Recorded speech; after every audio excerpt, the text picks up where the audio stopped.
Hello there, welcome back to another episode of your Daily Dose. I'm your host PB, and if you are unfamiliar with the channel, come along in. I think I am the resident English speaking content creator for Dynasty Scrolls. Well, Dynasty Origins Pioneer used to be called Dynasty Scrolls. It has been quite a journey, but as you can see, we are well and truly balls deep into the Mythic Hero era, and it is fantastic. It is fantastic. I'm excited to move forward and, of course, talk a little bit about some of the events that have come up. Big, I guess, disclosure. Make sure you're in an active server. If you're not in an active server, it's okay. You'll eventually get to the end of this. But if you're not doing this every single day, you are just missing out on resources. Those milestones will help, particularly in getting some extra gold, because let's be honest, we're probably going to need a bucket load of gold for the Christmas Carnival event. Now, I was speculating previously to this with a couple of people that are in the know, and I was just thinking to myself, like, what will they offer potentially for the Christmas gold purchase? And if this monthly package is anything to go by, it's probably going to be something like this. I reckon that it's going to be a strong possibility, not a guarantee, but a strong possibility that these items are probably going to become available. So you're going to have access to get a Heavenly Sword, you're going to have access to get Kyrian, of course, probably some mythic equipment, but surely they'll give us some of these Generation 1 heroes. I feel like the Gen 1 heroes are definitely going to be a part of the bundle. Fingers crossed, of course, because we could previously buy them from the old iteration of the Celebration Festival for gold. So I'm hoping that in the Christmas event, it is going to look very similar to this monthly fun package, and we are going to be able to get some selection chests. Talking about the monthly fun package, if I don't tongue-tie myself up too much, you do, of course, get an option to grab one of these packs. At the start, I would say Star Stones are valuable because you need a bucket load to unlock. I'm sure there's going to be ways to get it. This is a bit of a gamble, to be fair. Like, it really just comes down to what you want. But for $23, so probably $20 or thereabouts American, maybe a little bit cheaper depending on where you are in the world, it isn't a terrible value package. Unfortunately, the gold. It's the gold issue. I mean, if that was 10,000 gold, 110%, I'd say buy it. And the reason why I say 10,000 gold is probably because we're going to talk a little bit about that in a second. But at the same time, it's like you do get this 100 shards for a weapon, a Generation 1 to Generation 5 Legendary Hero, and of course, you will get a Mythic Beast. Technically speaking, if you did get this one, I would recommend getting Infernal Kwangji. If you've already got the Fire Kitty, you could probably go for Heaven's Dragon for the synergy, and then so on and so forth. But for $23, not bad value. I'm going to say that, not bad value. For $80, this is terrible value. Like, this is terrible value. I personally would say avoid that at all costs. There really is no reason to spend $80 on this. All things relative, a lot of the stuff that they're offering is very accessible in the game, even if you are an early game player. I don't really feel like you'd want to spend $80. If you are going to spend, just get the first package, get a guaranteed Mythic Hero by the end of the event, and then just forget about it. Obviously, you want to do it for the VIP, but at the same time, I don't know. Not that great a deal. It is better than the previous ones, but it's still lacking in my opinion. But that just shows you exactly how, I guess, advanced the game has become. Of course, there is the new 2-time heroes that have come out, so that is going to be interesting. If you are curious, you can just buy it for gold here, which means you can get 35 of the shards. So all in all, I mean, you're kind of just spending money to get the same stuff that you could buy for gold every week anyway. You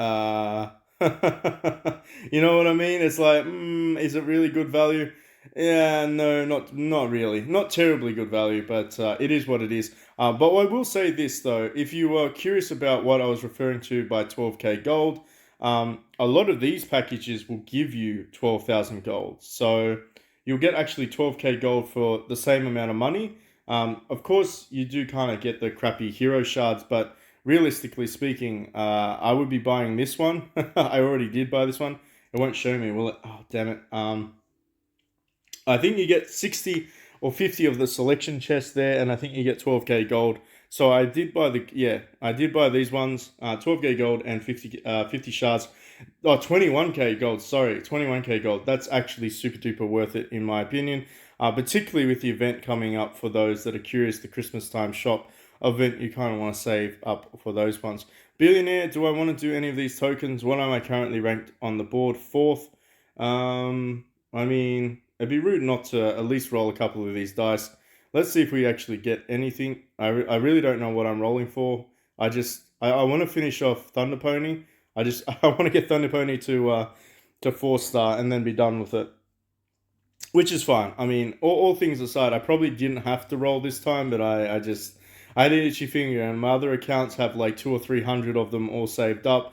I'm gonna roll for the Inferno Bull that's come out. So for those that are new and haven't watched any of the previous videos, there is in fact a Fire Deity, the Fire Bull.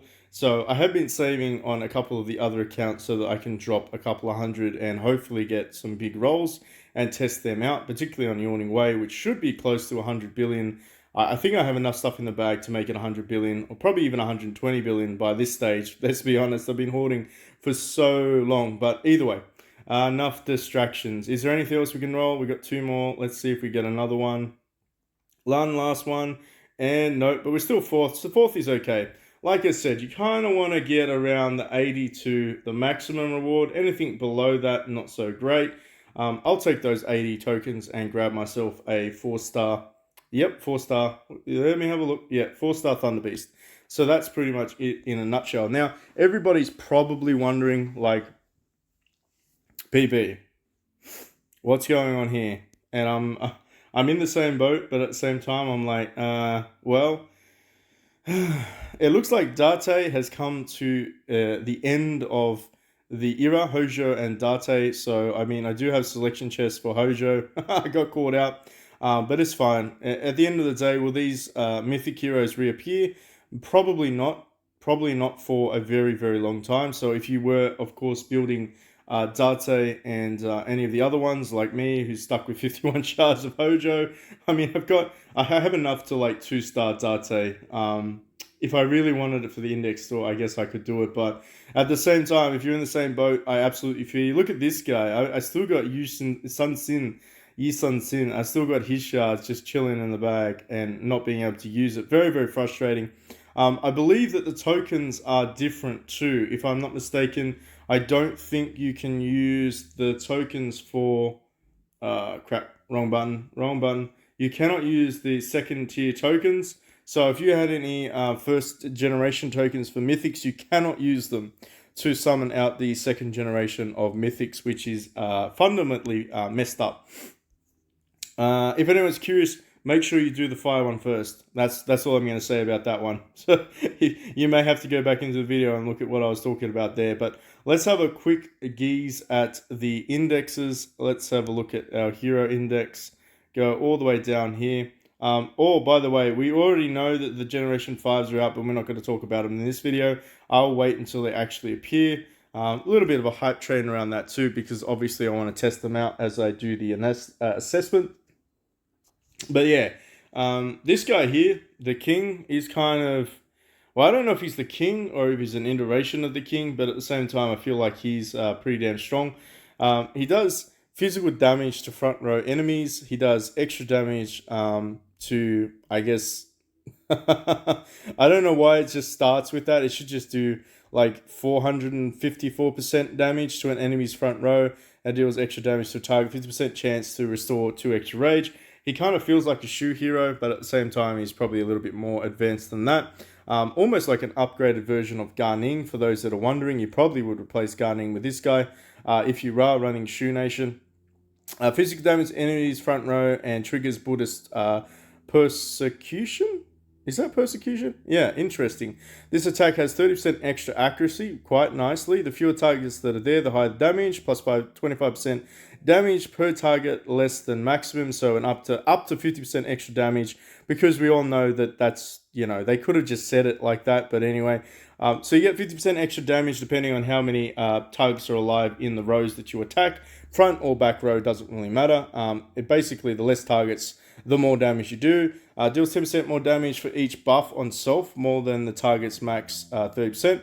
So basically, the more buffs you have on yourself, the more damage you do. Kind of interesting. I don't know how it's going to work with, volley, cleansing. What's that word? Oh, geez. Cleansing wind. I don't know if it's really going to be that effective if you can remove the buffs off this guy, but at the same time, nobody really runs volley.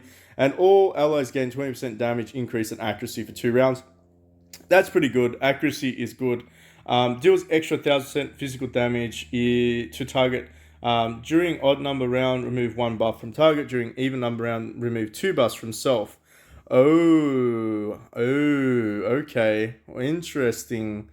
Odds and evens. So by round 3, he's gonna actually debuff himself by 2 buffs. Okay, that's interesting. So this guy's really triggered for not sustained fights, for actual bursty fights. Interesting. And of course, let's just have a look at his ultimate ability, which is going to call it Metamorphosis. Deals physical damage to front row enemy, triggers Buddhist persecution, which we already know. The attack has 50% extra accuracy, so it's a buff version of his rage. Yep, pretty much just a buff version of his rage. And when he's under that aura, he does even more damage, and he removes 2 buffs, and he removes 3 buffs from himself. Oh, crap. Okay, and then, of course, we have the 4th ability. At the end of the battle, gain Demon King. Or at the start, of the battle, gain Demon King. That lasts until the end of the fight. Whenever a buff or debuff is removed from self, you gain attack up to 15% until the end of the fight. Alright, and then Wei Yan's ultimate's cast +1, so I think he gets double ultimates as well. 30% chance to resist debuffs during odd number rounds, restores 2 rage and critical skill. I mean, he's just going to be an absolute fundamental beast. The longer... I don't know if he's going to be like a true, like, you have to fight until the end of the round sort of thing. I kind of feel like he's going to be more bursty, but at the same time, I'd be very curious to see exactly what he can do. Because he's just going to stack buffs and debuffs on himself, well, technically he's just going to debuff the crap out of himself. But every time he does that, he gets more damage, he gets more rage. Interesting hero. I would probably say that he's going to be the best one out of them. But let's not get ahead of ourselves here. So Yoshishiro is he's the other guy here. So he does damage to 3 enemies with the lowest HP, like an assassin. Deals 400% extra damage if the target has debuffs on them. Interesting, very interesting. For anyone that's curious, debuffs can range from accuracy down, crit resistance down, I guess poison, stun, silence, paralysis, freeze. All of those things I think are technically classified as a debuff in the game, or at least a control effect. I mean, it's crazy. They don't really spit it out in the tooltip, so you kind of have to guess about it. Void could be a debuff. I mean, crap. There's a lot of things on the field that are classified as debuffs. Maybe even being set on fire could be classified as a debuff, so that's interesting. He kind of strikes me as Wu, a little bit of a Wu hero. So deals physical damage to 3 enemies with the lowest HP, which is kind of the same as his basic attack. Has a chance to inflict seal. The last 1 round reduces damage reduction of heroes by 10%, yada yada yada. Unable to use rage skill, ultimate skill, divine weapon damage, attack tick minus 100%. Seal is pretty insane, but I don't really feel like you'd wanna. I don't feel like you'd wanna rely on him doing it because it's only 20%. This one here is his rage ability. Same thing, 30% chance to inflict seal. Last 1 round, gains 10% damage. But I mean, if you seal the target up, it's not like you get rid of their rage ability. So, I mean, they're still going to use their ability against you, if that makes sense. At the start of the battle, inflicts focus of fire. This is his ultimate. On the enemy hero with the highest attack, when this target dies, will be transferred to the enemy hero with the lowest HP. 6% chance to gain an extra turn every time an enemy hero dies. Up to 1 turn per round. Ultimate cast +1. So this guy chains his attacks, basically. But then it's indicative of the hero of the highest attack dying first to chain it. So there's a lot of, I guess, circumstances around that. Damage reduction minus 20%. Receive 20% of damage inflicted on all allied heroes. Interesting. So it's almost like a reflect ability against that one hero with the max HP. Let's have a look to see exactly what it looks like. Will you let me see it? Seals them. But yeah, won't actually demonstrate. Won't actually demonstrate his ability. Come on, martial vigor. That looks pretty cool as a passive type ability. Not gonna lie. Uh, I'm leaning towards Oda, but at the same time, I'd be very curious to see this guy. With the where is he? Where is he? Where is he? Where is he? I know his name. Sun Quan. Sun Quan. Sun Quan. Are you Sun Quan? Sun Jian. My goodness, I knew it started with Sun. I would really be interested to see that guy combined with this guy with the gourd.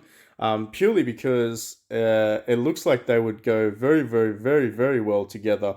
Him and of course Lu Meng, which is going to be the Generation 5, is going to be phenomenal. But let me know in the comment section down below. What do you think? Are you going to go Team Oda or Team Yoshi? At the moment, I'm 50-50. I get the vibes that this guy will be very good in certain situations. Like he will eventually just, I guess, I initially said that I didn't think he'd be really good long fights, but you don't know, right? You never know because of his skill set being able to max out his damage. But of course, he only attacks the front row. This one targets the weakest heroes, and that can be a game changer. That can definitely be a game changer if you can take out the weakest heroes and trigger his martial vigor, which will be very interesting, of course. I think we should probably no, I can't even do that. I think what we can do is, if I can get into it, I wanna actually probably build this guy. I kind of want to build this guy. Do I want to build this guy? I don't want to build this guy. 50-50. 50-50. Yoshiro or Oda? Well, you know what? I reckon if we just go with Oda, we can't go wrong, right? We can't go wrong if we do get him and he turns out to be a flop. We might just build them for synergy anyway, for the index scores, because, it's definitely worthwhile doing it for that alone. We'll do some single rolls. We'll see if we get lucky. Can we get lucky like we did last time with old mate Date? Oda, give us the full copy. Can we get a 10 bomb?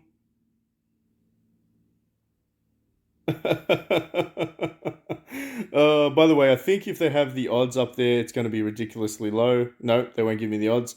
I think it's like 0.25% or 0.3% to get a full copy of him. Come on, Oda. Come to me. What a waste of gold. All right, there you go. We just wasted 45 shards there, so you don't have to. Would I recommend spending on them? Honestly, the best strategy is to save 100. It really is the best strategy. I just wanted to go for a little bit of a spin.